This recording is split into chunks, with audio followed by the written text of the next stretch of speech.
ॐ नमस्ते अस्तु भगवन् विश्वेश्वराय महादेवाय त्र्यम्बकाय त्रिपुरान्तकाय त्रिकाग्निकालाय कालाग्निरुद्राय नीलकण्ठाय मृत्युञ्जयाय सर्वेश्वराय सदाशिवाय श्रीमन्महादेवाय नमः।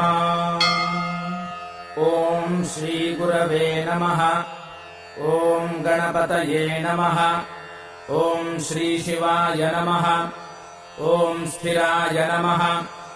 ॐ स्थाणवे नमः। ॐ प्रभवे नमः। ॐ भीमाय नमः।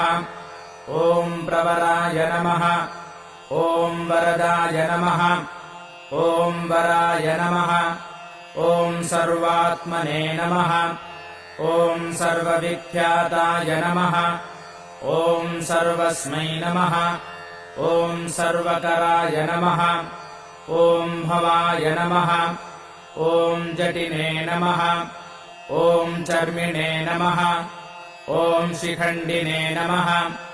ॐ सर्वाङ्गाय नमः। ॐ सर्वभावनाय नमः।